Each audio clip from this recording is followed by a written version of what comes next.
ఆయన మాట్లాడే తీరుని మీకు తెలియజేస్తా ఉన్నాను.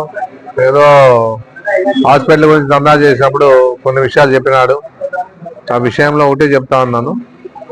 ఎమ్మెల్యే ఇక్కడ చుట్టుపక్కల ఉన్నటువంటి భూములు కొనుగోలు చేసి వాళ్ళ బంధువులను కొనుగోలు చేసి హాస్పిటల్ని త్వరగా ముగియకోకుండా త్వరగా స్టార్ట్ చేయకుండా చేసా అని చెప్పే మాట చెప్పినాడు. ఒకటే చెప్తా ఉన్నా, దాదాపుగా 17 మెడికల్ కాలేజ్ ఇచ్చాడు జగన్మోహన్ రెడ్డి. మొదట విడతగా 9 కాలేజ్ ఇచ్చాడు, రెండో విడతగా 8 కాలేజ్ ఇచ్చాడు మెడికల్ కాలేజ్ లో. అది గమనించాలని చెప్పేసి చెప్తా ఉన్నాను. ఏదంటే నీవు చేయలేక నీ చేతగాంతనాన్ని నువ్వు చెప్పుకోలేక ఏదో మబ్బ పెట్టే విధంగా చూస్తున్నావు. నా పక్కన ఇక్కడైనా 1 ఎకరా ఉన్నా మా బంధువులు ఉన్నా నీకే చేస్తాం రిజిస్ట్రేషన్ అని చెప్పేసి చెప్పడం జరుగుతా ఉంది. ఏదున్నా కూడా ఒకటే చెప్తా ఉన్నాను, ఇలాంటి అబద్ధాలు చెప్పొద్దండి, నిజాలు మాట్లాడి నేర్చుకోండి అని చెప్పేసి, అది గౌరవం ఎప్పటికైనా ఉంటుందని చెప్పేసి కూడా నేను ఎదురు పలుకుతా ఉన్నాను.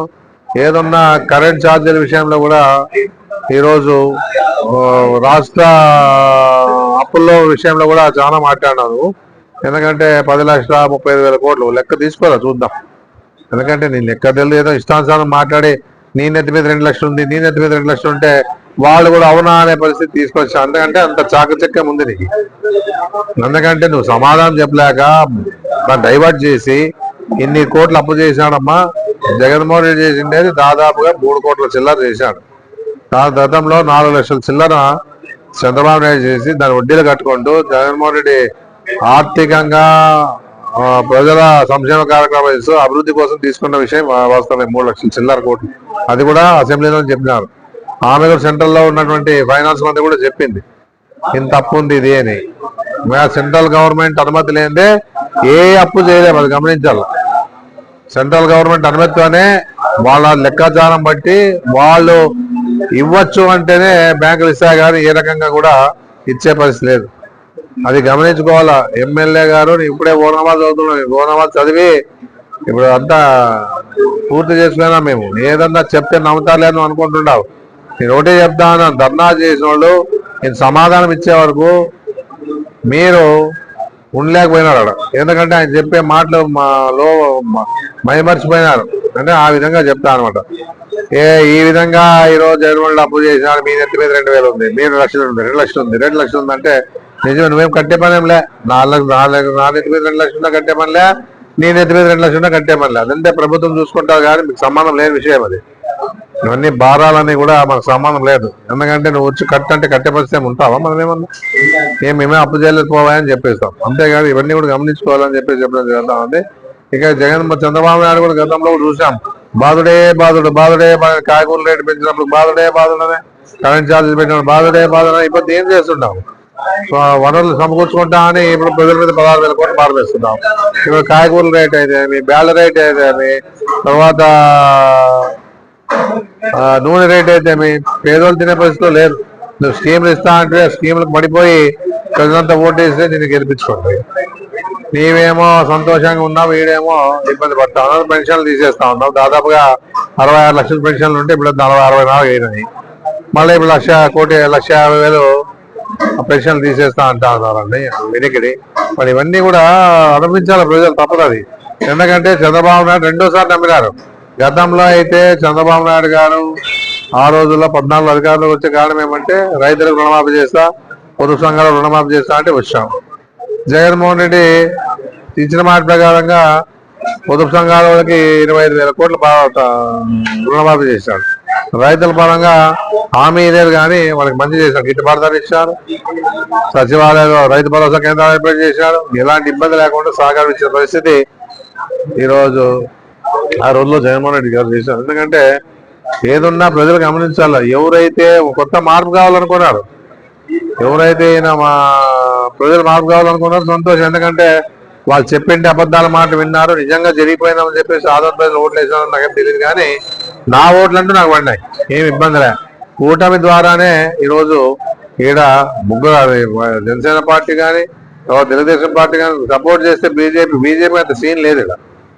ఎందుకంటే ఆ సీన్ లేదనేది కూడా ఈరోజు మనకు అర్థమవుతా ఉంది. ఈ కూటమి ద్వారా గెలిచి ఇన్ని మాటలు మాట్లాడుతూ ఉన్నామంటే గమనించాలి. దోపిడీ అంటే ఫుల్ చేస్తా ఉన్నాం. నేనున్నా కూడా మేమేం దోపిడీ చేయలే, నీవే విధంగా దోపిడీ చేస్తా ఉన్నాం అంటే గతంలో కూడా మేము కూడా ఇచ్చినాం లేదనిలే. ఎందుకంటే ధైర్యంగా చెప్పుకుంటాను. ఆ రోజుల్లో మా వాళ్ళు గర్ల్స్ కావాలన్నప్పుడు గత ప్రభుత్వంలో వాళ్ళు చేశారు కాబట్టి మా వాళ్ళు అడిగితే మేము ఇచ్చాం. దాని పరంగా ఏమనేది కూడా ఆలోచిస్తాం. తర్వాత నువ్వు ఏం చేస్తున్నావు, గర్ల్స్ లేదు నువ్వు చేస్తున్నావు. తర్వాత భీము పేదవాళ్ళకి వేసింటే భీము నమ్ముకుంటా ఉన్నావు. కాంట్రాక్టులు కప్పం చెల్లించాలంటావు. తర్వాత బ్రాంతి షాపులు కప్పం చెల్లించాలంటావు. తర్వాత రిజిస్టర్ ఆఫీస్లో దోపిడీ చేయాలంటావు. అంతా హుకుం జారీ చేస్తా ఉన్నావు. అదే కాకుండా ఈ ఎన్ఏలు చేస్తే కూడా డబ్బులు అడుగుతా ఉన్నావు. అంటే ఇవన్నీ పెండింగ్. నువ్వు డబ్బులు అడగపోయా, చాలా తెలివివంతుడు. ఎందుకంటే ఎప్పుడైనా చిత్తూరు చాలా తెలివివంతులు అని చెప్పేసి చెప్తా ఉంటది. ఆ చిత్తూరు ఆలోచన చేసి నువ్వు ఏ విధంగా ఉంటే నువ్వేం అడగు, నీ అంచనలు వదిలేస్తావు. వాళ్ళు మధ్యవర్తిత్వం చేస్తానే ఉంటారు.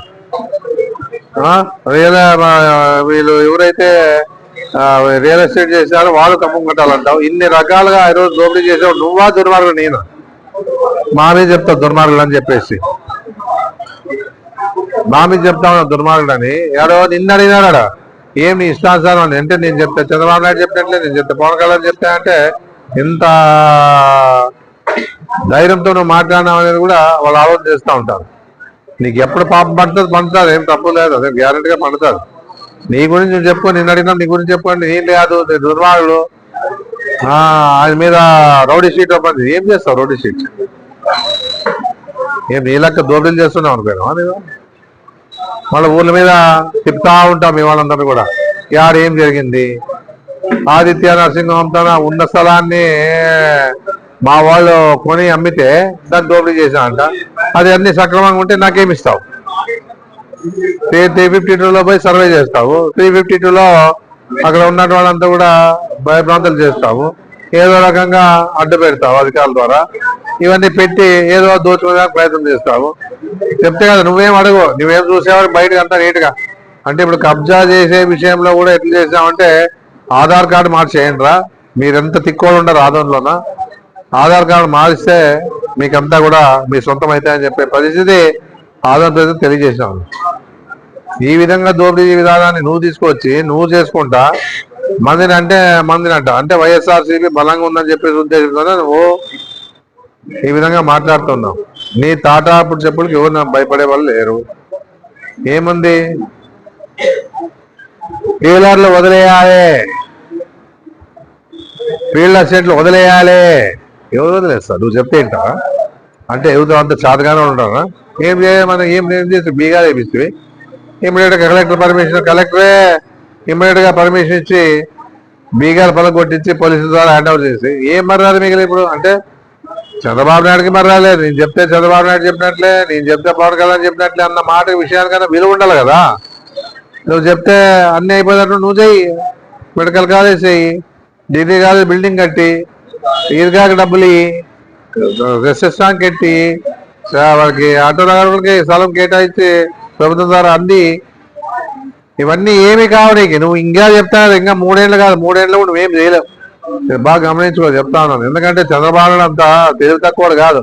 బీజేపీ తరఫున ఎమ్మెల్యేకి అన్ని రకాలుగా డెవలప్మెంట్కి అందిస్తాను అనుకోవద్దు. నేను చేసిన డెవలప్మెంట్, మెడికల్ కాలేజ్ ఇచ్చా, బైపాస్ రోడ్ తీసుకొచ్చా, ధైర్యంగా చెప్పుకుంటాం. డిగ్రీ కాలేజ్ తీసుకొచ్చా, రామ్ జిల్లాతో డెవలప్ చేసాం. కనపడేవి కాంప్లెక్స్ కట్టింటే ఎందుకు బంద్ చేసావు? కాంప్లెక్స్ కట్టిన చోట ఎందుకు బంద్ చేసావు? నువ్వు నీతివంతుడు కదా, మనం మొదలు పెట్టేయాలా, త్వరగా పూర్తి చేయాలా. ఏది ఉన్నా ఇప్పుడు మామూలుగా ఫర్టిలైజర్స్ వాళ్ళు నాకేదో ఇస్తామని అనుకుంటున్నాను. గతంలో నాకేమో ఇస్తా ఉన్నాను అని చెప్పేసి లారీ అసోసియేషన్ నాకు ఇస్తామని అనుకుంటున్నాను. ఇంకా మిగతా అసోసియేషన్లు కూడా ఏమో ఇస్తామని ఎమ్మెల్యేకి అనుకున్నాను నేను. ఎవరు నేను నయా పైసా ఎవరైనా అడుగు, ఏ అసోసియేషన్ అడుగు, ₹1 అడిగింటే, రియల్ ఎస్టేట్ ₹1 అడిగింటే, కాంట్రాక్ట్లు ₹1 అడిగింటే, నాకు పని చేసే సాలదా నాయన, వాళ్ళు పని చేస్తే పేరు వస్తా అని చెప్పేసి ఆలోచన ముందుకు పోయినాం. కానీ నీలాగా ఎన్నేళ్ళు నిలబెట్టి రియల్ ఎస్టేట్ డబ్బులు అడిగి భయభ్రాంతలు చేసి రిజిస్టర్ ఆఫీస్లో కూడా డబ్బులు అడిగి అక్కడ కాపలా పెట్టి మనిషిని ఎన్ని రిజిస్ట్రేషన్లు అవుతుంటాయి, ఎవరో రిజిస్ట్రేషన్ చేసుకుంటా అని చెప్పేసి అదొకటి పెట్టి రెవెన్యూ ఆఫీస్లో నువ్వు చెప్పినట్లా వాళ్ళు చేసే విధంగా వింటూ ఈ డెవలప్మెంట్ డెవలప్మెంట్ కాదని చేస్తున్నావు. ఎందుకంటే రియల్ ఎస్టేట్ పెరగకుండా పోతే ఆదోని డెవలప్మెంట్ పోతుంది. అది మర్చిపోయినావు. నీకు కప్పం కట్టాలి కాబట్టి కప్పం కడితే ఒప్పుకుంటావు, కప్పం పడిపోతే వినవు నువ్వు అనేది ప్రజలందరికీ తెలుసు. ఏదున్నా మేము మాట్లాడలేక 3-4.5 ఏళ్ళు నేను ఉంటావు కాబట్టి మేమేం మాట్లాడలేము. ఏదో భగవంతుని ఆశీర్వాదంతో జమిలీ ఎలక్షన్లు వస్తే చెప్పలేము, కానీ ప్రజలు ఏ విధంగా తరిముడతారని నువ్వు చూస్తావు. ఇది నేను ఖచ్చితంగా చెప్తా ఉన్నాను. నాకు నేను ఓడిపోయినా బాధ లేదు, నాకేం ఓడిపోయినామనేది చాలే. ప్రజలకు ఎన్నో రకాలుగా మనం అన్ని విధాలుగా డెవలప్మెంట్ చేసి వదిలేసాము. జగన్మోహన్ రెడ్డి ద్వారా కార్యక్రమాలు అందిస్తా ఉన్నాము. నాడు నేడు స్కూల్, నాడు నేడు కింద హాస్పిటల్ బాగా చేసాము. ఈ మెడికల్ కాలేజ్ వస్తే అక్కడ బిల్డింగ్ డైటో ఏదంటారు దాన్ని బిల్డింగ్ కట్టించి అక్కడ ఎడ్యుకేషన్ స్టార్ట్ చేయాలని చెప్పేసి, అంటే ఈ మెడికల్ కాలేజ్ సంబంధించిన దాన్ని అదేదో రకంగా అక్కడ అంతా ప్రిన్సిపాల్ని స్టాఫ్ అంతా ఇచ్చి ఏదో అక్కడ చేయాలనుకుంటే మెడికల్ కాలేజ్ పనిచేసి, ఎందుకంటే జగన్మోహన్ రెడ్డి పేరు వస్తారు మెడికల్ కాలేజ్ ఇస్తే. మన ఇన్నేళ్లలో 17 కాలేజీలు ఎవరు తేడా, ఒకటే 5 ఏళ్లలో 17 కాలేజీలు జగన్మోహన్ రెడ్డి తెచ్చానంటే గొప్పతనం. అది దాదాపుగా 9,000 కోట్లు ఆ మెడికల్ కాలేజ్ కోసం ఏర్పాటు చేసినాడు, పేదల కోసం ఏర్పాటు చేశాడు, పేద సంక్షేమానికి కోరినాడు, పేదల కోసం ఆరోగ్యశ్రీ ఆయన ఏదైతే చేసినాడో ఆయన ఒక అడుగు ముందేసినాడు, ఫీజు రియంబర్స్మెంట్ ఇచ్చినాడు, దానికి ఒక అడుగు ముందేసాడు. ఏ రకంగా కూడా ప్రజలకు మంచి చేయాలని చెప్పేసి ఆలోచన చేశాడు, కానీ ఏ రోజు కూడా చెడు చేయాలని చెప్పేసి జగన్మోహన్ రెడ్డి కానీ ఎమ్మెల్యేలుగా మా పరంగా కానీ ఎవరికి అన్యాయం చేయలే. ఆ దుర్మార్గంలో ఏదైనా ఉన్నా నీతో ఉందని చెప్పేసి ఖచ్చితంగా ప్రజలు నువ్వు ఎన్ని చెప్పినా నా మీద ప్రజలు ఏమి బాగా తెలుసు ఏమనేది. ఏదో కొన్ని పుకార్లు వచ్చినంత మాత్రాన దోపిడీ చేసినంత మాత్రాన ఎవరు మనం దోపిడీ చేసే అవసరం, నా నాయన పుట్టినాను అంతే, మా నాయనకే పుట్టినాను కాబట్టి ఎవరు ఆలోచన చేయలేరు. ఎప్పుడు కూడా ఏదున్నా కూడా ఎవరికైనా న్యాయం చేసి న్యాయపరంగా వాళ్ళు పంచాయతీ చేసి ఏమన్నా చేసింటామే కానీ ఏ రకంగా కూడా ఏదో ఆశించి పని చేయమని చెప్పేసి కూడా చెప్పడం జరుగుతూ ఉంది. నీ వరకు నీదేదన్నా ఉన్నా నువ్వు చెప్పుకో, నీ టైం ఉందని మాట్లాడుతున్నావు మాట్లాడు, మా టైం వచ్చినప్పుడు ఏం చేయాలో నేను చేసుకుంటాను అనేది నేను తెలియజేస్తా ఉంటాను. ప్రజలు గమనించాలా, ఇది ప్రజలు గమనించాలా. మార్పు కోరినారు కాబట్టి ప్రజలే గమనించాలి ఇప్పుడు ఏం జరుగుతా ఉంది ఆ మార్పు అనేది. ఎందుకంటే